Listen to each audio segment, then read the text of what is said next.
जय हिंद मेरे प्यारे साथियों। तो कैसे हैं आप लोग? आई होप आप सब लोग बढ़िया होंगे। सो गाइस, आज के इस सेशन में हम मैथ्स के प्रैक्टिस सेट नंबर 25 करने वाले हैं, जिसमें हम महत्वपूर्ण उन प्रश्नों को करने वाले हैं जो आगामी किसी भी एग्जाम में पूछे जा सकते हैं। और ये जो जितने भी प्रश्न हैं ये सभी प्रीवियस ईयर में बार बार पूछे गए क्वेश्चनों में से लिया गया है।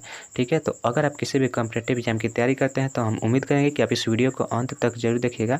और वीडियो अच्छी लगेगी तो वीडियो को लाइक, और हमारे चैनल पर पहली बार आए तो चैनल को सब्सक्राइब जरूर कीजिएगा। ठीक है, तो चलिए हम बढ़ते हैं पहला नंबर प्रश्न की ओर। तो देखिए, पहला नंबर प्रश्न यहाँ पे हमारा है, जहाँ पे बोला है कि देखिए 2/5, 3/10 और 4/15 का लसाअ क्या होगा। यानी लसाअ का मतलब क्या होता है, एलसीएम इसका क्या होगा। तो देखिए, जब भी आपको भिन्न में संख्याएं दी हो, जैसे कि यहाँ पे दिया है 2/5, 3/10 और यहाँ पे 4/15 दिया है, तो आपका अगर एलसीएम पूछे तो जो इसमें जो अंश वाली संख्या है, जैसे कि 2, 3 और 4, यह जो सभी जो संख्याएं हैं यह अंश वाली संख्या कहती है। ऊपर वाली संख्या को हम अंश कहते हैं। तो अगर एलसीएम पूछ दे तो ऊपर वाली संख्या का क्या निकालते हैं, हम एलसीएम निकालते हैं। ठीक है, और नीचे वाली जो हर में संख्या होती है उसको हम क्या करते हैं, तो एचसीएफ निकाल देते हैं।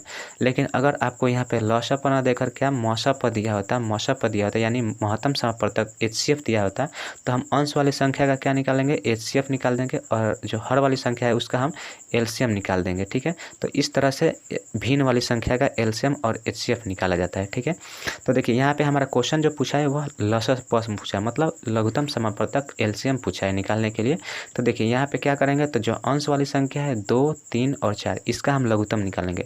तो 2, 3 और 4 का लघुत्तम क्या होगा, तो 2, 3, 4 का लघुत्तम 12 होगा। देखिए, लघुत्तम वैसी संख्याएं हैं जिस संख्या में दी गई संख्याओं से भाग देने पर वह पूरी पूरी कट जाए। यानी कि देखिए 2, 3 और 4 से 12 में भाग दीजिएगा तो वह सबसे छोटी संख्या होगी जो इन तीनों से कट जाएगी। ठीक है, तो यह लघुत्तम हो गया। ठीक है, और नीचे वाली संख्या का क्या निकालेंगे, तो नीचे वाली संख्या का एचसीएफ निकालेंगे। तो देखिए, एचसीएफ संख्या वह संख्या होती है जिससे हम दी गई संख्या में भाग दें तो वह पूरी तरह से कट जाए। यानी कि इसका जो एचसीएफ वह क्या होगा, 5 हो जाएगा।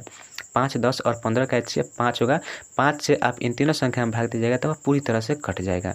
तो देखिए, हमारा जो क्वेश्चन का आंसर निकल कर आएगा वह 12/5 निकल कर आया। ठीक है, तो ऑप्शन नंबर डी जो है इस क्वेश्चन का राइट आंसर हो जाएगा। 12/5 जो है इसका लसाअ होगा। ठीक है, चलिए अब बढ़ते हैं हम नेक्स्ट प्रश्न की ओर। तो देखिए यहाँ पे हमारा दूसरा नंबर, देखिए प्रश्न क्या है। तो देखिए दूसरा नंबर प्रश्न है कि एक ईंट की माप 20 सेंटीमीटर और 10 सेंटीमीटर और 7.5 सेंटीमीटर है। तो यह जो ईंट कैसा होता है, तो ईंट घनाभाकार होता है। तो घनाभाकार जो यह लंबाई हो गया, यह क्या हो गया, यह विड्थ मतलब चौड़ाई हो गया, और यह जो है हाइट मतलब ऊंचाई हो गया। तो देखिए यह ईंट की लंबाई, चौड़ाई और ऊंचाई है। और उसके बाद देखिए क्या बोल रहा है कि 20 metre multiply 2 metre multiply 0.75 metre माप वाली दीवार बनाने के लिए ईंटों कितनी ईंटों की आवश्यकता होगी। ठीक है, तो देखिए यहाँ पे हमें क्या करना होगा, तो देखिए जो हमें दीवार का जो दीवार है उसका हमें आयतन निकालेंगे और ईंट के आयतन से भाग दे देंगे। तो जो हमारा जो निकल कर जो मान आएगा वह हमारे ईंटों की संख्या का मान निकल कर आएगा। ठीक है, तो देखिए ईंटों की संख्या का मान हमें निकालना हो तो ईंटों की संख्या का मान निकालने के लिए हम क्या करेंगे, तो ईंटों की संख्या का मान निकालने के लिए हम ऊपर निकालेंगे दीवार का आयतन। ठीक है, दीवार का आयतन, और बाटा में नीचे हम निकालेंगे किस चीज़ का, तो वह ईंट का आयतन। ईंट का आयतन से हम भाग देंगे। ठीक है, तो यहाँ से हमारा ईंट की संख्या निकल कर आएगा। तो देखिए दीवार का आयतन क्या होगा, तो दीवार का आयतन होता है LBH। ठीक है, तो L यहाँ पे क्या है, तो L जो है यहाँ पे हमारा 20 मीटर है, मल्टीप्लाई 2 मीटर इसका चौड़ाई है, और मल्टीप्लाई 0.75 इसका क्या है, ऊंचाई है। और देखिए यह जो है रूम जो दीवार है उसका यह आयतन हो गया। अब इसमें हम क्या करेंगे, तो इसके आयतन में हम ईंट के आयतन से भाग देंगे। तो ईंट का आयतन क्या है, तो 20 सेंटीमीटर है, और मल्टीप्लाई 10 सेंटीमीटर है, और यहाँ पे मल्टीप्लाई 0.75 है।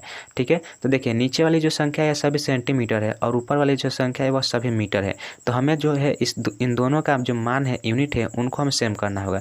या तो आप इसको सेंटीमीटर में कर दीजिए या फिर आप इसको मीटर में बदल दीजिए। ठीक है, तो चलिए हम ऊपर वाली जो संख्या है इसको हम सेंटीमीटर में बदल देते हैं। ठीक है, उसको सेंटीमीटर में बदल देते हैं। तो देखिए जो 20 मीटर है, तो 20 मीटर को आप सेंटीमीटर में बदलिएगा तो क्या कीजिएगा, यहाँ 100 से मल्टीप्लाई कीजिएगा।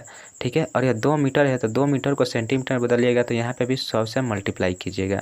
और ये देखिए यह 0.75 मीटर है, तो इसको जब आप सेंटीमीटर में बदलिएगा तो यहाँ से आप क्या कीजिएगा, यह 2 दशमलव जो है और यह 0 है यह कट जाएगा, और यह 7.75 यह जो है हमारा मीटर में आ जाएगा, सॉरी सेंटीमीटर में आ जाएगा। अब देखिए ऊपर जितनी भी संख्या है सभी सेंटीमीटर में है, और नीचे भी जितनी संख्या है वह सभी सेंटीमीटर में है। में है। तो यहाँ से जो हमारा यूनिट जो है दोनों का सेम हो गया, तो अब हम यहाँ से हम इसको भाग कर सकते हैं। जैसे कि देखिए 7.5 यहाँ देखिए 7.00 है, तो यहाँ से पॉइंट हटाने के लिए क्या कीजिएगा, ऊपर एक और सोना बैठा दीजिएगा, तो यहाँ से पॉइंट यह हट जाएगा। पॉइंट हट जाएगा तो इस 7 से 75 से 75 कट जाएगा। और देखिए यहाँ पे यह 2 से 20 से 20 कट जाएगा। और देखिए यहाँ 10 है, तो यह 10 जो है यह 10 कटेगा और यहाँ से एक सोना को हटा देगा। अब देखिए ऊपर संख्या बच गया हमारा, यहाँ पे 2 बच गया और मल्टीप्लाई यहाँ पे 100 बच गया और यहाँ पे मल्टीप्लाई 100। तो देखिए 2 पे 4 सोना, ठीक है, 2 पे 4 सोना मतलब इतने ईंटों की आवश्यकता जो है हमें उस दीवार को बनाने में लगने वाली है, ठीक है। यानी कि कितना है, 20,000 ईंटा। तो यहाँ पे जो हमारा राइट आंसर निकल कर आएगा वह 20,000 निकल कर आएगा। तो ऑप्शन नंबर सी जो है इस क्वेश्चन का बिल्कुल राइट आंसर हो जाएगा। चलिए उम्मीद करते हैं कि क्वेश्चन आपको समझ में आया होगा, ठीक है। चलिए अब बढ़ते हैं नेक्स्ट प्रश्न की ओर। तो देखिए यहाँ पे हमारा तीसरा नंबर देखिए प्रश्न क्या है। तो देखिए तीसरा नंबर प्रश्न है यहाँ पे हमारा, जहाँ पे बोल रहा है कि यह एक व्यक्ति को एक घड़ी जो है 1140 रुपये में बेचने पर 5% की हानि होती है, ठीक है। उसके बाद बोला है कि 5% का लाभ अर्जित करने के लिए घड़ी को किस मूल्य पर बेचा जाना चाहिए। तो देखिए क्वेश्चन को आप पढ़िए, अच्छी तरह से पढ़िए और समझिए कि क्वेश्चन में बोल क्या रहा है। क्वेश्चन बोल रहा है कि एक व्यक्ति को एक घड़ी जो है 1140 रुपये में बेचने पर 5% की हानि होती है। तो देखिए किसी वस्तु का मूल्य कितना होता है, 100% होता है, ठीक है। और 5% का हानि हुई, 5% का हानि हुई मतलब क्या, 95%। उस वस्तु का मूल्य 95% है और 95% का मूल्य कितना है, तो वह जो है 1140 रुपया है, ठीक है। अब बोल रहा है कि हमें 5% का लाभ अर्जित करने के लिए उस घड़ी को किस मूल्य पर बेचना चाहिए। तो 5% का लाभ अर्जित करने के लिए मतलब क्या, 105% हमें प्राप्त करना है। तो 105% मतलब यहाँ पे एक्स हम लिख देते हैं। तो देखिए इसको हम क्या करेंगे, तिरछे मल्टीप्लाई कर देंगे, यानी कि एक्स उठकर इधर आएगा और इधर क्या होगा, 1140 मल्टीप्लाई 105 और बाटा जो है यहाँ पे क्या होगा, यहाँ पे 95 हो जाएगा, ठीक है। तो अब इसको आप काट दिए, तो देखिए इसको हम काटेंगे तो यह 5 से 19 बचे कितना, 95 होता है। और इसको काटिएगा तो 5 दूना का 10 और 5 एकम 5, ठीक है। अब 19 से आप इसको काटिए, ठीक है। तो 19 बचे यह कितने बार में जाएगा, तो यह 19 बचे यह 95 हो गया। अब देखिए 95 हो गया तो इधर कितना बचा, इधर 95 हुआ तो इधर 5 और 14 19, तो यानी कि यहाँ पे 51 और यह देखिए कितना 51 510 नहीं सॉरी, यहाँ पे देखिए यहाँ पे क्या होगा, यहाँ पे जब आप 114 यहाँ जो है 1140 है, इसको जब आप 19 से काटिएगा तो यह कितना होगा, 19 का पारा पढ़िएगा तो 19 बचे 95 और 19 छक्का कितना होता है, तो 19 छक्का जो है 114 होता है। और एक हासिल का यहाँ पे 0 हो गया, यानी कि x का मान जो है हमारा 60 मल्टीप्लाई 21 आया। तो 60 मल्टीप्लाई 21 कीजिएगा तो कितना आएगा, यहाँ पे 6 का 6 और 6 दूना का 12 और एक 0 पहले से है, यानी कि 1260 रुपये में अगर आप रुपये को उस घड़ी को बेचते हैं तो हमें क्या होगा, 5% का एक्स्ट्रा लाभ होगा, ठीक है। तो इसका जो राइट आंसर क्या हो जाएगा, तो इसका राइट आंसर हो जाएगा ऑप्शन नंबर डी 1260 रुपये। ऑप्शन नंबर डी जो है इस क्वेश्चन का बिल्कुल राइट आंसर हो जाएगा। देखिए इसमें हमें क्या किया, तो देखिए पहले बोला था कि 1140 रुपये में बेचने पर वो जो वस्तु है 5% का हानि प्राप्त करती है, यानी कि 95% बराबर 1140 रुपया हो गया।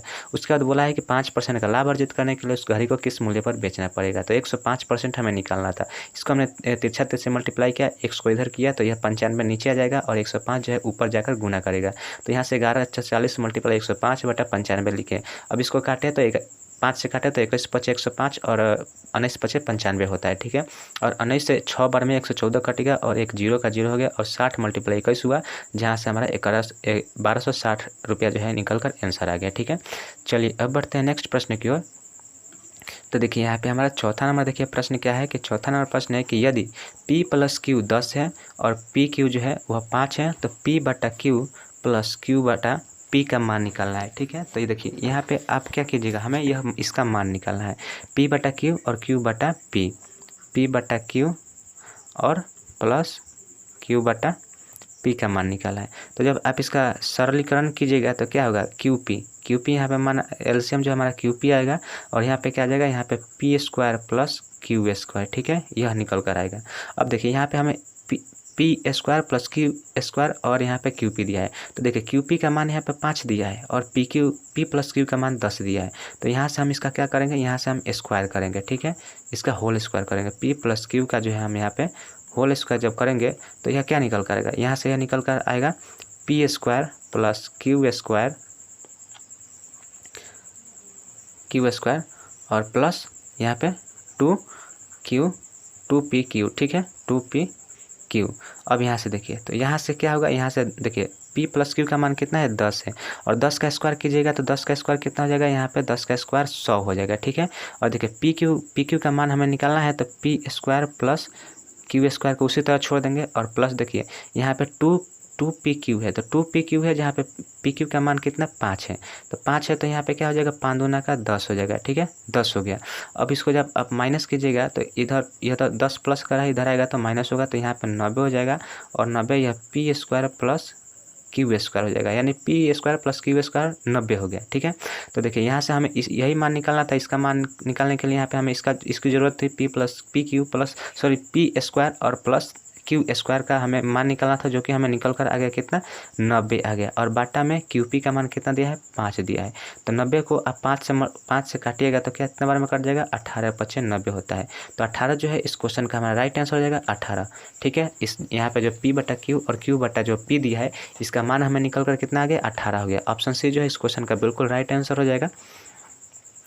चलिए अब बढ़ते हैं देखिए नेक्स्ट प्रश्न की ओर। तो देखिए यहाँ पे हमारा 5 नंबर प्रश्न देखिए क्या है कि 5 नंबर प्रश्न है कि यदि x z से 50% अधिक है और y z से 25% अधिक है तो x y से कितने प्रतिशत अधिक होगा। ठीक है, यहाँ पे देखिए x जो बोल रहा है यह z से 50% अधिक है, तो 50% का मतलब कितना हो गया, 50% का मतलब 1/2, 1/2 का मतलब कि z 2 है तो x कितना है 3 है। ठीक है, क्योंकि 1% अधिक है, एक फ्रैक्शन में 1 बढ़ रहा है और परसेंट में 50 बढ़ रहा है, यानी कि z 2 है तो x 3 है। ठीक है, क्योंकि देखिए x जो है z से 50% अधिक बोला है, तो यह 3 हो गया और यह 2 हो गया, यह इनका रेशियो हो गया। ठीक है, अब देखिए उसके बाद बोल रहा है कि y जो है z से कितना, तो 25% अधिक है, तो y जो है यह z से कितना अधिक है, तो z से 25% अधिक, तो 25 चौका 100 और 1 अधिक है तो यहाँ 5 हो जाएगा, क्योंकि 25% का फ्रैक्शन वैल्यू निकालिएगा तो 1/4 होता है, तो z 4 का मान हो गया और 1 बढ़ेगा तो y जो है 5 हो जाएगा। अब देखिए यहाँ पे z का मान कितना है 2 है और यहाँ पे z का मान 4 है, तो हमें क्या करना पड़ेगा, इनके रेशियो को हमें बराबर करना पड़ेगा, z को हमें बराबर करना पड़ेगा। तो z को आप बराबर करने के लिए यहाँ पे क्या कीजिएगा 2 से मल्टीप्लाई कीजिएगा, तो इधर भी 2 से मल्टीप्लाई होगा, तो यहाँ से जो हमारा x y और z का जो अनुपात हमारा निकल कर यह 6 हो गया, यह 4 हो गया और यह जो 5 हो गया। ठीक है, सॉरी यहाँ पे देखिए यहाँ पे गलती हो रहा है, यहाँ पे y का मान कितना आ गया, y का मान 5 आ गया और z का मान 4 आ गया। ठीक है, अब देखिए क्वेश्चन बोला है कि x जो है y से कितने प्रतिशत अधिक है, तो देखिए x जो है y से कितने प्रतिशत अधिक है, तो 1 अधिक है और वो भी कितने में 5 से, और परसेंट निकालने के लिए क्या कीजिएगा 100 से मल्टीप्लाई कीजिएगा, तो 100 से मल्टीप्लाई कीजिएगा तो कितना 20% आ जाएगा, 20 × 100 होता है, तो इस क्वेश्चन का जो राइट आंसर हो जाएगा हमारा ऑप्शन नंबर ए 20% अधिक होगा। ठीक है, चलिए अब बढ़ते हैं नेक्स्ट प्रश्न की ओर। तो देखिए अगला यहाँ पे छठा नंबर देखिए प्रश्न हमारा क्या है कि छठा नंबर प्रश्न बोल रहा है कि एक गाड़ी पहले घंटे में 40 किलोमीटर और अगले 2 घंटे में 115 किलोमीटर और अगले 1 घंटे में 45 किलोमीटर की दूरी तय करती है, तो इसकी औसत गति ज्ञात करना है कि इसकी औसत गति जो है क्या होगी। ठीक है, तो देखिए औसत गति क्या कीजिएगा, देखिए पहले औसत गति का मान क्या, औसत गति के लिए सूत्र क्या आता है, औसत गति के लिए जो सूत्र आता है इसके लिए आता है कुल दूरी। ठीक है, कुल दूरी बटा कुल समय, यहाँ पे कुल समय आता है। ठीक है, तो ये जो इसका फार्मूला होता है औसत गति निकालने का फार्मूला होता है। तो देखिए कुल दूरी की बात करें तो देखिए 40 किलोमीटर और यहाँ पे 115 किलोमीटर और यहाँ पे 45 किलोमीटर, तो इसको आप जोड़िएगा तो 40 + 115 + 45 किलोमीटर, और समय कितना दिया है, तो समय दिया है देखिए यहाँ पे पहला बोल रहा है कि पहले 1 घंटा, उसके बाद आगे ले 2 घंटे और यहाँ पे फिर 1 घंटा, यानी कि 1 1 2 और 2 कितना टोटल 4 घंटा हमारा निकल कर आ गया। ठीक है, 4 घंटा समय आया और कुल दूरी जोड़िए, तो इसको जोड़िएगा तो 5 5 0 और 4 1 5 और 5 4 यहाँ पे 9 और 1 हासिल कितना जाएगा 10। ठीक है, सॉरी 10 नहीं होगा, यहाँ पे 9 होगा और 1 का 1 हो जाएगा। ठीक है, यानी कि 190/4 आ रहा है और 190/4 आ रहा है। अब इसको काटिए, तो इसको काटिएगा कि कैसे काटिएगा, तो इसको काटिए,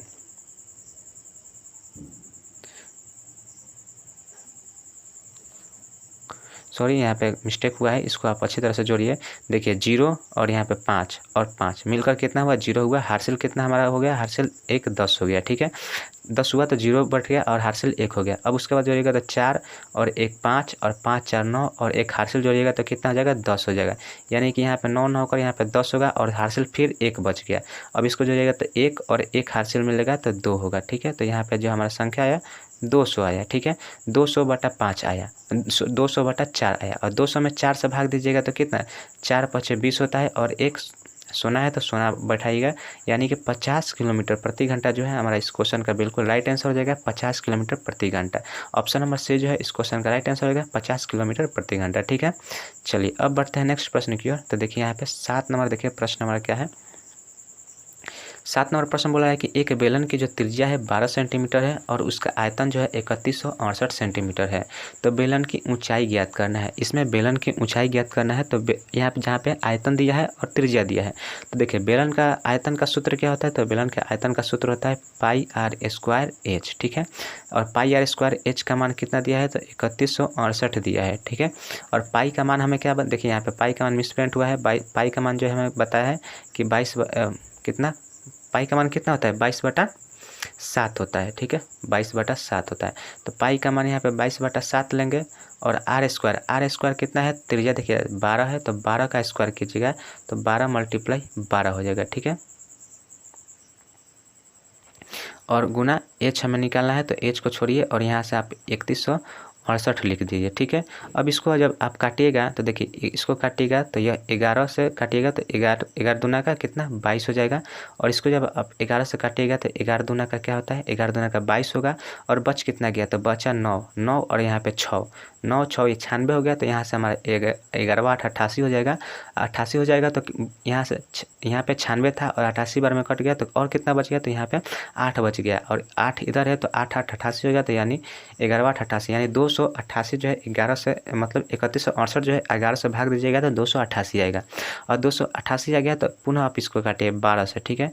तो 12 से आप काटिएगा तो 12 दूना का कितना होता है, 24 और 12 चौक 48 होता है। फिर इसको 12 से काटिएगा तो 12 दूना का 24 हो जाएगा और इधर 2 से यह 2 कट गया। यानी कि यहाँ अब देखिए यहाँ पे सिंगल 7 बच गया, 7 इधर भाग दे रहा है तो उधर जाके क्या करेगा, गुना करेगा। यानी कि h का मान इधर 7 आ जाएगा। तो हमें h का ही मान निकालना था तो 7 आया। 7 जो हमारा इस क्वेश्चन का बिल्कुल राइट आंसर हो जाएगा। ऑप्शन नंबर A इस क्वेश्चन का राइट आंसर हो जाएगा 7 सेंटीमीटर, ठीक है। इसमें क्या करना था, सिंपली एक सूत्र रख देना था πr²h, ठीक है। उसी पे बन जाएगा सवाल। चलिए अब बढ़ते हैं नेक्स्ट प्रश्न की ओर। तो देखिए यहाँ पे 8 नंबर, देखिए प्रश्न क्या है कि 8 नंबर प्रश्न बोल रहा है, दिया है एक घनाभ की लंबाई चौड़ाई और ऊंचाई 6:4:2 है और घनाभ का कुल पृष्ठ क्षेत्रफल 35,200 सेंटीमीटर स्क्वायर है। तो घनाभ की चौड़ाई हमें निकालना है। देखिए चौड़ाई यहाँ पे निकालना है हमें, घनाभ की चौड़ाई। तो सबसे पहले हमें इसमें दिया क्या है, तो घनाभ का कुल पृष्ठ क्षेत्रफल दिया है। देखिए यहाँ पे लंबाई हमारा क्या है, लंबाई ऊंचाई और लंबाई चौड़ाई और ऊंचाई इनका अनुपात देखिए दिया है क्या, 6:4:2। तो इसको आप क्या कीजिएगा, यह 4 अनुपात इसको x मान लीजिए, यह सभी x के फॉर्मेट में मान लीजिए। x के फॉर्मेट में मान लीजिएगा तो यह जो सवाल है थोड़ा सा आसान हो जाएगा, ठीक है। अब देखिए यहाँ पे कुल पृष्ठ क्षेत्रफल क्या होता है, तो कुल पृष्ठ क्षेत्रफल होता है 2 × घनाभ का कुल पृष्ठ क्या होता है, 2 × LB + BH + LH, ठीक है। और इक्वल टू कितना दिया है, तो इतना दिया है 35,200 सेंटीमीटर दिया है। अब यहाँ पे हमें क्या करना है, सिंपली इसका मान रख देना है। तो यहाँ पे 2 रखिएगा। L देखिए L क्या है, तो L हमारा 6x है और मल्टीप्लाई B कितना है, तो B हमारा 4x है प्लस हो जाएगा। और देखिए B कितना है, तो 4x है और मल्टीप्लाई यहाँ पे क्या हो जाएगा, 2x हो जाएगा, ठीक है। और इसके बाद पुनः प्लस यहाँ पे दीजिएगा। पुनः देखिए यहाँ पे क्या कीजिएगा, 6x और डॉट मल्टीप्लाई यहाँ पे क्या होगा, यहाँ पे 2x 2 × LB + BH + LH, यहाँ पे h है, ठीक है, यह h है। तो h है तो यहाँ पे 2x हो जाएगा और इसको क्वेश्चन बंद कीजिए और ये कितना हो जाएगा, 35,200 हो जाएगा, ठीक है। अब देखिए यहाँ से हमें क्या करना है, तो यहाँ से 2 इधर बाहर ही रहेगा और इसको काटिए, इसको कीजिए। तो 6 चौका 24, 6 चौका 24x² प्लस यहाँ पे 4 दूना का 8x², ठीक है, 8x² और प्लस 6 दूना का 12x²। और इधर से यहाँ पे क्या है, 35,200 है। तो अब इसको यहाँ से 200 काट दीजिए। 200 से काटिएगा तो ये कितना हो जाएगा, 2 एकम 2, 17 दूना का 34 और 6 दूना का 12 और डबल 0, यानी कि 1700 मतलब 176 डबल 0 हो गया। अब यहाँ पे आप इसको जोड़िए, तो इसको जोड़िए तो 8, देखिए 12 और 8 20 20 हो गया, और 20 को 24 में जोड़िएगा तो कितना हो जाएगा 44x²। हो रहा है, और ये कितना आ रहा है, तो यह 176 आ रहा है हमारा 176 आ रहा है। अब इसको आप काटिए, तो इसको आप काटिए, तो यहाँ पे काटिएगा तो क्या आएगा, तो देखिए इसको आप काटिए तो 11 चौक 44 हो जाएगा, और इसको काटिए तो 11 एकम 11 और 11 छक 66, और डबल 0 का यहाँ से हो जाएगा 4 से इसको काटिएगा, 4